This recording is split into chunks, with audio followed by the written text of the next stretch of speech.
Hello friends, कैसे हैं आप लोग। आशा करते हैं आप लोग स्वस्थ और मस्त होंगे। तो मैं विवेक कुमार आप लोगों को आज पढ़ाने वाला हूँ साइंस, हमारे आसपास के पदार्थ। तो चलिए हम लोग आज इसका इम्पोर्टेंट पॉइंट करते हैं। संसार की सभी वस्तुएं जिस सामग्री से बनी है वैज्ञानिक उसे पदार्थ कहलाती है। जैसे मतलब कोई भी जो है वो ये पदार्थ कहलाता है यहाँ पे वैज्ञानिक। ठीक है। और हम लोग आते हैं सेकेंड पॉइंट पे। वे वस्तुएं जिनका द्रव्यमान होता है और स्थान घेरती है पदार्थ कहलाती है। जो मतलब स्थान घेरता हो, जिसका कोई भार हो, वो पदार्थ कहलाता है। यहाँ पे सेकेंड पॉइंट पे प्राचीन भारत के दार्शनिकों ने पदार्थ के पंचतत्व वायु, पृथ्वी, अग्नि, जल और आकाश से बना बताया और पदार्थ का इन्हीं पंचतत्व में वर्गीकृत किया है। तो हम लोग अब आते हैं नेक्स्ट पॉइंट पे। सभी पदार्थों कण से मिलकर बने होते हैं। सभी पदार्थ कण से मिलकर बने होते हैं। पदार्थ के कण अत्यंत सूक्ष्म होते हैं, मतलब बहुत छोटा छोटा होता है। पदार्थ के कणों के बीच रिक्त स्थान होता है। पदार्थ के कण निरंतर गतिशील होते हैं, मतलब उसके अंदर ये अत्यंत सूक्ष्म होते हुए भी उनमें गति होता है। पदार्थ के कण एक दूसरे को आकर्षित करती है, मतलब एक दूसरे को खींचती है। पदार्थ के कणों में गतिज ऊर्जा होती है और तापमान बढ़ने से कणों की गति तेज हो जाती है। पदार्थ के कण अपने आप ही एक दूसरे के साथ अंतः मिश्रित हो जाते हैं।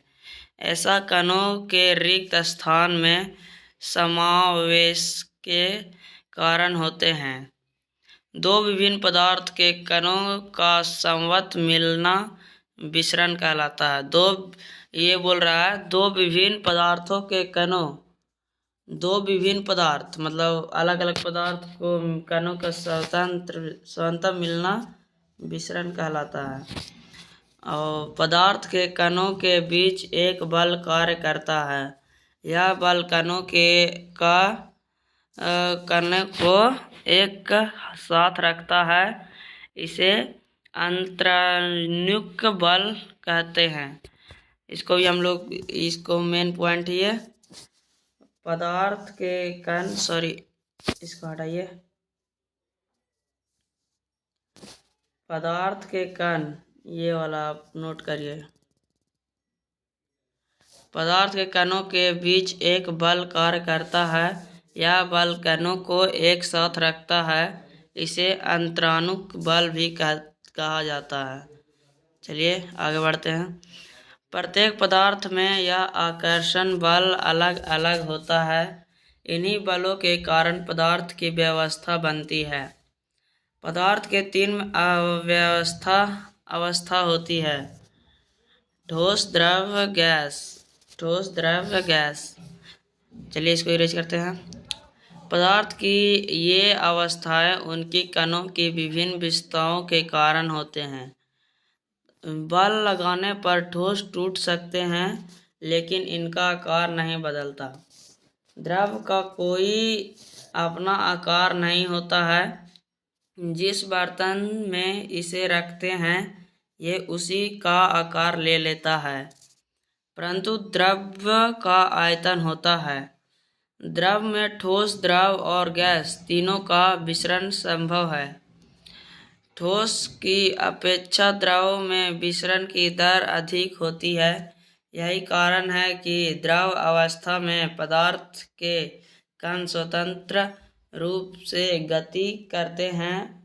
ठोस की अपेक्षा द्रव के कणों में रिक्त स्थान भी अधिक होता है। ठोसों एवं द्रव्यमान की तुलना में गैसों की संवृतता काफी अधिक होती है। तापमान एवं दाब में परिवर्तन कर पदार्थ का अवस्था बदली जा सकती है। जिस तापमान पर कोई ठोस पिघलकर द्रव बन जाता है वह इसका ताप उस पदार्थ का गलनांक कहलाता है। इसको आप नोट कर लीजिएगा। जिस तापमान पर कोई ठोस पिघलकर द्रव बन जाता है वह इसका ताप उस पदार्थ का गलनांक कहलाता है, मतलब मिड पॉइंट। चलिए इसको इरेज करते हैं। गलनांक की प्रक्रिया यानी ठोस से द्रव अवस्था में परिवर्तन को संगलन भी कहते हैं। गलने की प्रक्रिया के दौरान गलनांक पर पहुंचने के बाद जब तक कोई पदार्थ पूरी तरह गल नहीं जाता तापमान नहीं बदलता है। पहले उसमें और भी ऊष्मा दे दी जाए पदार्थ के कणों के आकर्षण बल को बदलने के लिए ताकि अवस्था में परिवर्तन हो सके। तापमान में बिना कोई वृद्धि दर्शाए पदार्थ उस अतिरिक्त ऊष्मा को अवशोषित कर लेता है। यह ऊष्मा पदार्थ में छुपी रहती है जिसे गुप्त ऊष्मा कहते हैं। इसको भी आप नोट कर लेंगे। चलिए यहाँ से नोट करेंगे इसको।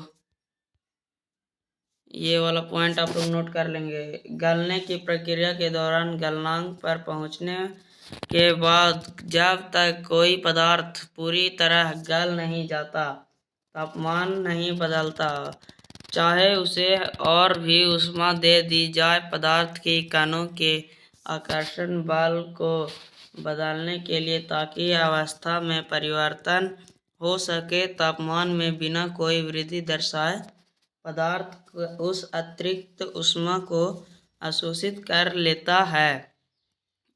यह ऊष्मा पदार्थ में छुपी रहती है जिसे गुप्त ऊष्मा कहते हैं। समझ गए? अब हम लोग कहते हैं इसको इरेज। अब हम लोग आते हैं संगलन की प्रस्तुत ऊष्मा। वायुमंडलीय दाब पर 1 kg ठोस को उसके गलनांक पर द्रव में बदलने के लिए जितनी ऊष्मा ऊर्जा की आवश्यकता होती है उसे संगलन की प्रसुप्त ऊष्मा कहते हैं। चलिए इसको भी रेज कर लेते हैं। चलिए आगे बढ़ते हैं हम लोग। वायुमंडल दाब पर वह तापमान जिस पर द्रव्यमान उबलने लगता है, इस ताप को उस पदार्थ का क्वथनांक कहते हैं। जल का क्वथनांक 100 डिग्री सेल्सियस या 373 केल्विन है। इसे C और K से सूचित करते हैं। द्रव्य अवस्था में परिवर्तन हुए बिना ठोस अवस्था से सीधे गैस और वापस ठोस में बदलने की प्रक्रिया को ऊर्ध्वपातन कहते हैं, सब्लिमेशन कहते हैं। पदार्थ के कणों के बीच दूरी में परिवर्तन होने के कारण पदार्थ की विभिन्न अवस्था बनती है। ठोस CO2 द्वारा अवस्था में आए बिना सीधे गैस में परिवर्तित जाती है।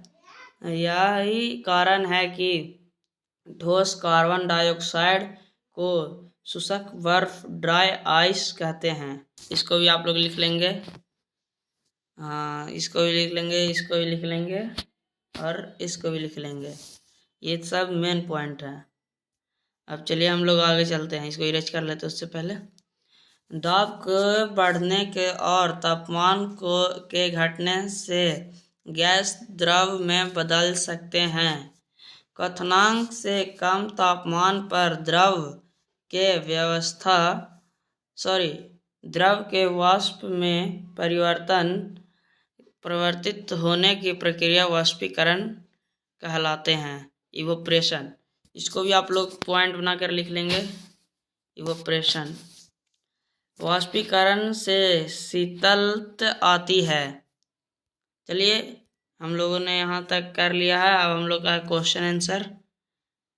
सॉरी कट गया। तो आइए हम लोग अब करेंगे क्वेश्चन आंसर। तो चलिए हम लोग आते हैं क्वेश्चन आंसर पे। आज की इस वीडियो में हम लोग करेंगे 10 क्वेश्चन आंसर, आगे फिर करेंगे। तो चलिए फर्स्ट हमारा है, निम्नलिखित में से कौन से पदार्थ हैं कुर्सी, वायु, स्नेह, गंध, घृणा, बादामी, विचार, शीतल, पाय, यत्र की सुगंध। जैसा कि मैंने अभी बताया था कि जिसका कुछ द्रव्यमान हो, जो जगह घेरता हो, जिसका कोई भार हो, वो होता है पदार्थ। तो यहाँ पे हमारा आंसर देख लीजिए आप, कुर्सी, वायु, बादाम और शीतल, पाय आदि पदार्थ हैं। चलिए तो हम लोग आते हैं अब सेकेंड क्वेश्चन पे। चलिए, निम्नलिखित प्रश्न के कारण बताइए। यहाँ पे दिया हुआ है, गरम खाने की गंध कई मीटर दूर से ही आपके पास पहुंच जाती है, लेकिन ठंडे खाने की महक लेने के लिए आपको उसके पास जाना पड़ता है। चलिए अब इसका आंसर हो जाएगा हमारा। तो हम लोग पहले पेन से, अरे यार ये क्या हो गया, ये हम लोग पेन सेलेक्ट कर लेते हैं। चलिए हम लोग बताते हैं, यह पदार्थ के कणों के विशेषताओं गुण हैं जो तापमान बढ़ाने से इनके कणों के गतिज ऊर्जा बढ़ जाती है, और ये कण गतिज ऊर्जा बढ़ने से इनकी बीच की दूरी अर्थात कणों के बीच रिक्त स्थान बढ़ जाता है और फैलने लगते हैं। यह कारण है कि गर्म खाने की महक ठंडे खाने की अपेक्षा तेजी से हमारे पास पहुंचता है। चलिए तो हमारे यहाँ से सेकेंड क्वेश्चन भी हो जाता है सॉल्व। चलिए इसको कर लेते हैं इरेज। हम लोग आते हैं थर्ड क्वेश्चन पे। स्विमिंग पूल में गोताखोर पानी काट पाता है, इससे पदार्थ का कौन सा गुण प्रक्षेपित होता है? चलिए इसका आंसर है, यह क्रियाकलाप यह दर्शाता है कि पदार्थ के कणों के बीच रिक्त स्थान होते हैं।